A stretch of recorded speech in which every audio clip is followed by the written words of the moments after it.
Bienvenidos a esta segunda clase, a esta segunda explicación sobre los acuerdos de paz.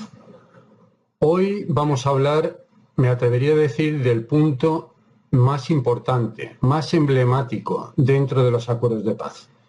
Y digo esto porque, en primer lugar, este es un punto que cambia toda la estructura, no solamente del Estado, sino que incluso es el elemento central dentro de las reformas necesarias que hay que establecer derivadas de los acuerdos. Pero también, pues porque es el punto más discutido. Probablemente les diría a ustedes que es el punto que en gran medida va a determinar su voto en el próximo plebiscito del 2 de octubre.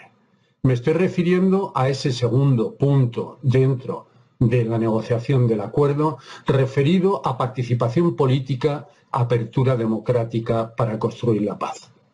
Ese punto que tiene que ver con las reformas para establecer un mayor ámbito de participación por parte de los ciudadanos y ese punto controvertido que tiene que ver con la participación de las FARC, del grupo armado que ha participado en la negociación, dentro del sistema político. Y como les decía, en gran medida lo que va a determinar que ustedes voten a favor o en contra de la propuesta de los acuerdos en el plebiscito del 2 de octubre. Intentaré ser lo más claro posible y lo más objetivo posible para que ustedes estén informados a la hora de conocer este punto y de decidir su voto ese día 2 de octubre en el plebiscito en el que todos estamos convocados. En ese segundo punto referido a la participación política, hay dos grandes partes. Uno referido a todo el ámbito de la participación política, no referido exclusivamente a los actores armados que se desmovilizan, sino referido a todo el ámbito, a toda la estructura política, a toda la estructura electoral que tiene ahora mismo Colombia. Y una segunda parte que se desarrolla en parte en este segundo punto, pero que va a tener un desarrollo fundamental en el punto tercero de dejación de armas, pero que lo vamos a tratar aquí, porque no es ni más ni menos que la propuesta para la participación política de la FARC. Vamos a esa primera parte referido a la participación política, que lo que pretende es que se amplíe el escenario político para engrandecer el debate. Muchas veces se dice que en Colombia es una sociedad muy clasista, muy reducida, en la que participan políticamente los de siempre, en donde son 5 o 6 familias en las que determinan fundamentalmente el voto y la estructura política de poder dentro de este país. Efectivamente, este es un capítulo fundamental.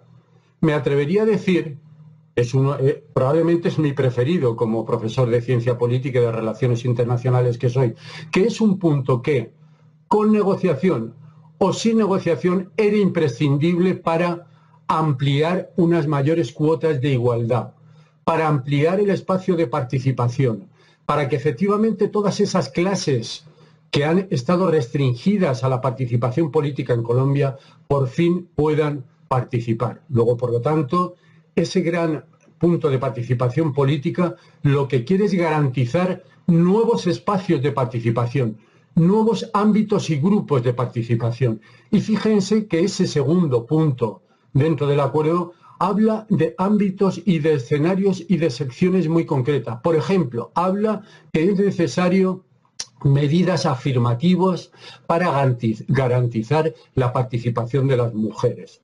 Las mujeres que han sido probablemente las grandes olvidadas de la historia política en Colombia, que han sido las olvidadas del proceso político, que son las olvidadas, no solamente en Colombia, me atrevería a decir en todo el espacio global, del protagonismo político, para que efectivamente esas mujeres, que han sido las principales afectadas de la violencia y del conflicto, ocupen el lugar que le corresponde en la estructura y en el funcionamiento del sistema político. Luego, por lo tanto, ese ámbito para facilitar, para mejorar y ampliar los canales de participación de la mujer dentro del sistema político es un punto destacado dentro de este segundo ámbito, segundo aspecto de la negociación en los acuerdos. Otro grupo fundamental que se quiere propiciar que participe de una forma más ampliada, los jóvenes.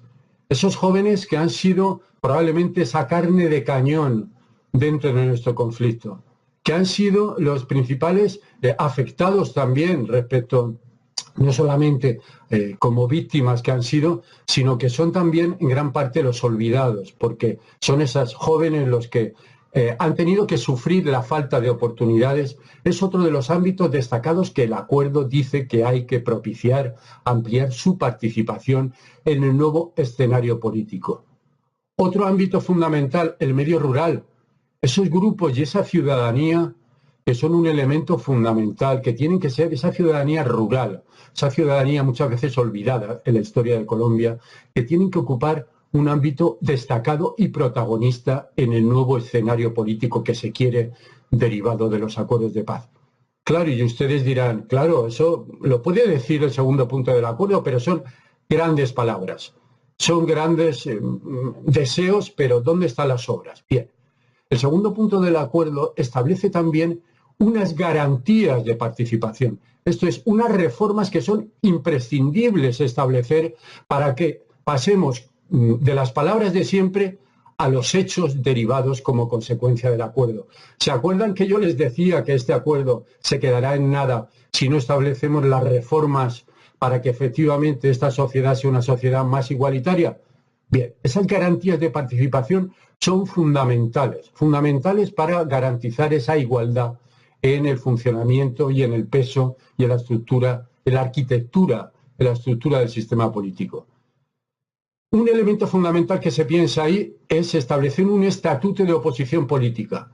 Hemos tenido experiencias históricas, la Unión Patriótica y de algunos otros grupos, que cuando dejaron las armas y pasaron a la oposición desaparecieron físicamente, fueron asesinados, fueron marginados, fueron desaparecidos. Bien, se quiere que la oposición política, como en cualquier país democrático, en Colombia, se pueda ejercitar con una garantía absoluta.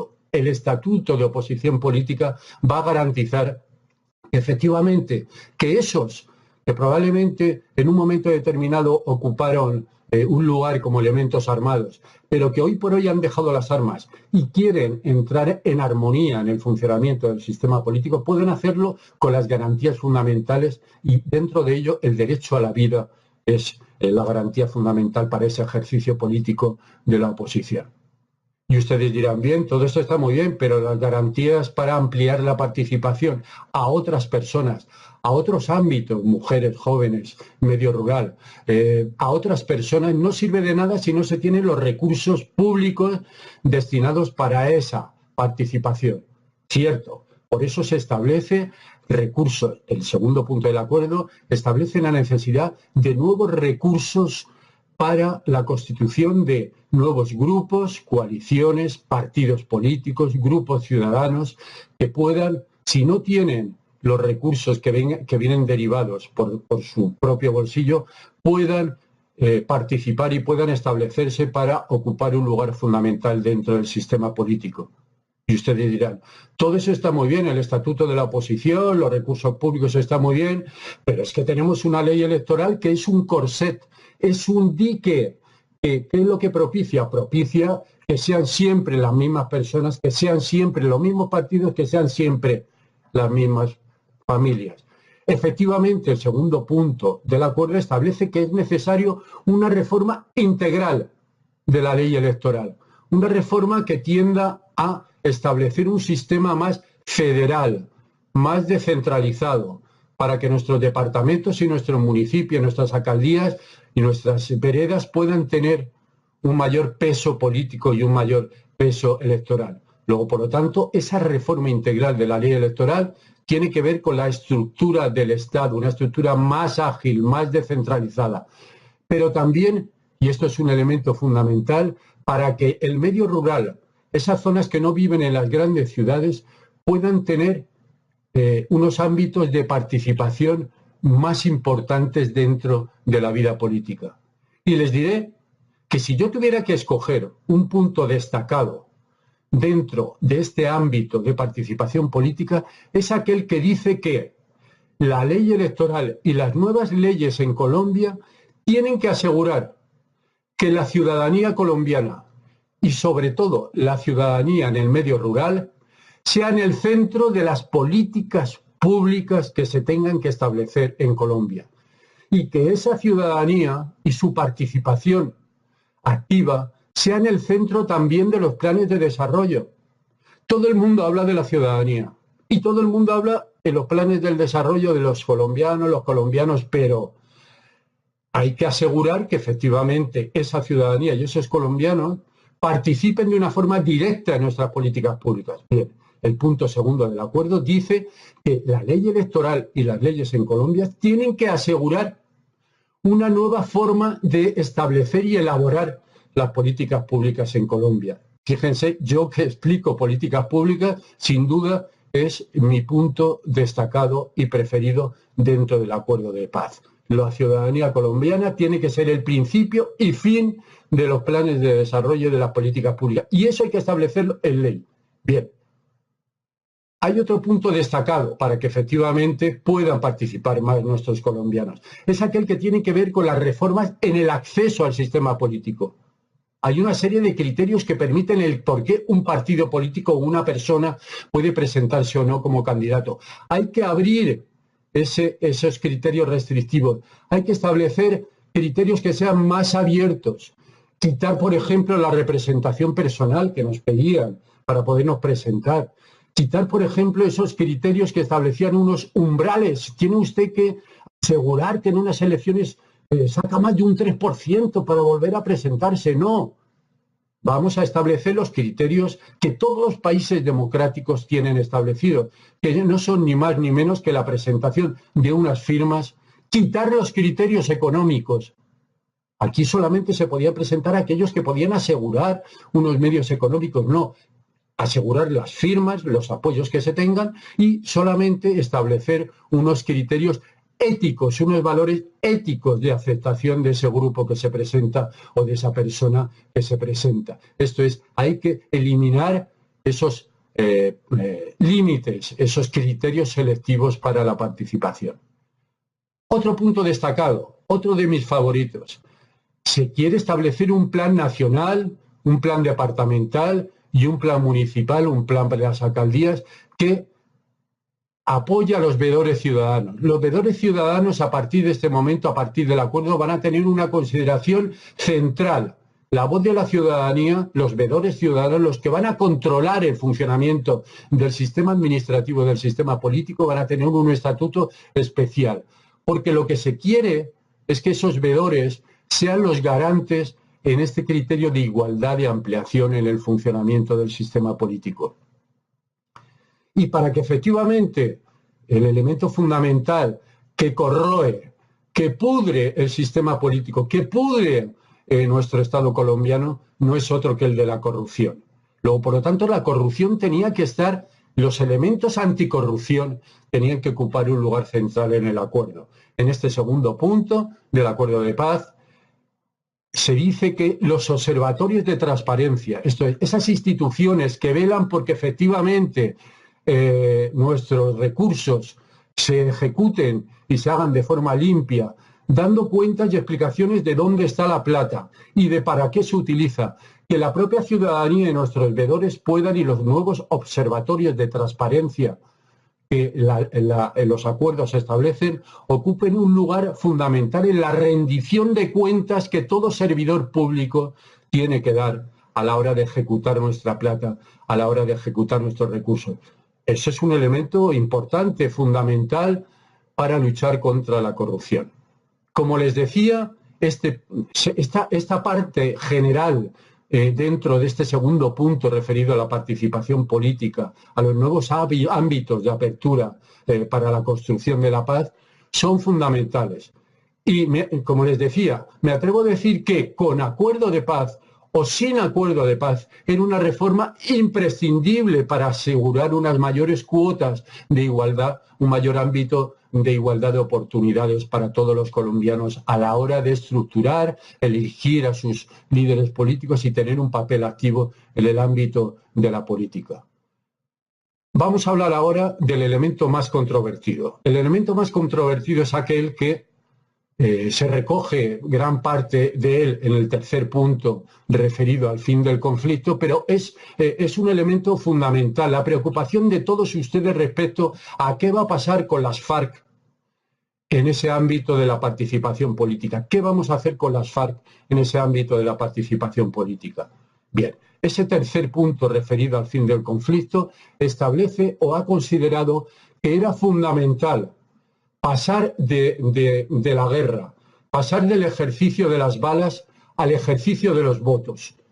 El negociador ha pensado, ambas fuerzas, tanto el ámbito gubernamental como las FARC, han pensado que era imprescindible abrir un ámbito de participación política, de participación electoral para las FARC o para aquel movimiento político que surja de la dejación de armas por parte de esas fuerzas militares, de esa guerrilla en Colombia.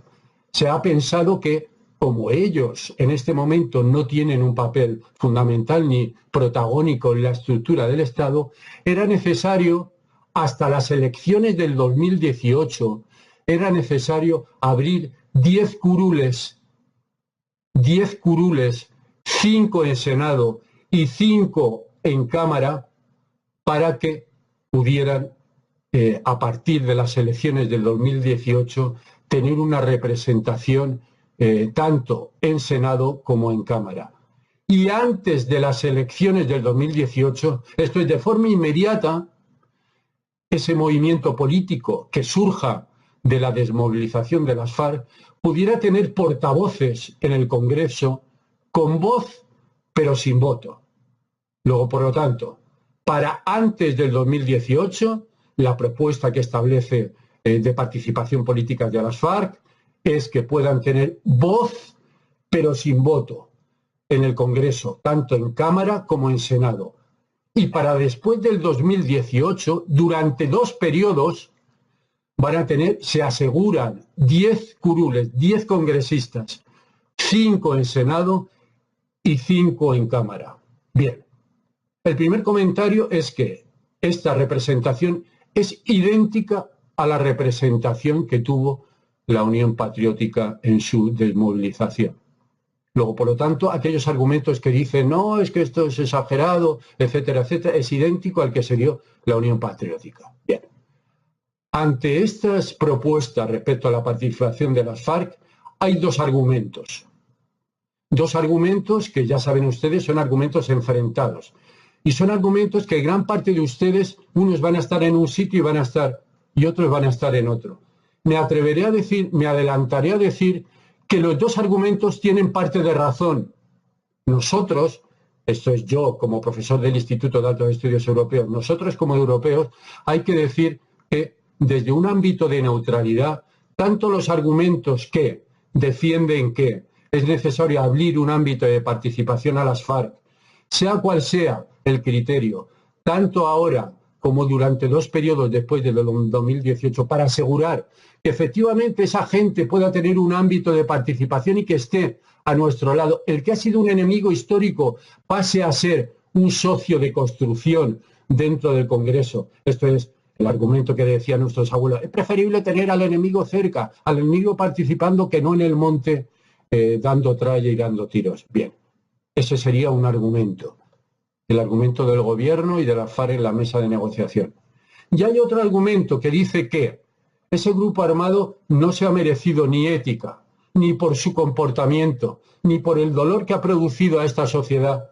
No se merece un regalo como que puedan estar en nuestro Congreso, en el Congreso de la República, sin voz ni voto, y que, imagínense, después del 2018 estar durante 2 periodos asegurando 10 curules, 5 en Senado y 5 en Cámara, porque efectivamente no tienen el peso moral ni político para asumir esa representación de todos los colombianos.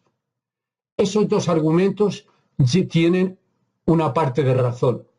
Unos, los que dicen que es necesario asegurar ese ámbito de participación política, porque es preferible abrir ese ámbito de participación para cerrar un conflicto histórico de más de 40 años, que era necesario abrir ese ámbito de participación para que efectivamente ellos tendrán que demostrar si efectivamente van a tener el peso político y el peso institucional para que en una apuesta a medio o largo plazo sean capaces de ganarse la confianza y el voto de los colombianos.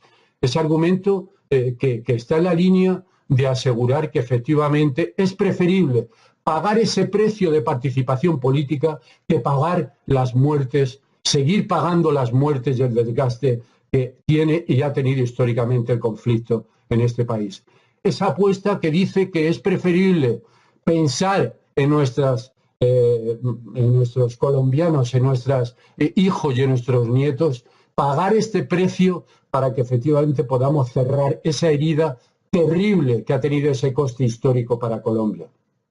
Y por otro lado, el argumento que dice que bajo ningún precio se puede regalar la representación de este país y que es preferible seguir con un conflicto armado antes que la indignidad que supone que gente que en un momento determinado fue parte de la muerte, fue parte del conflicto, fue parte de nuestros secuestros, ocupe la dignidad que supone ser senador o ser representante en el Congreso de la República.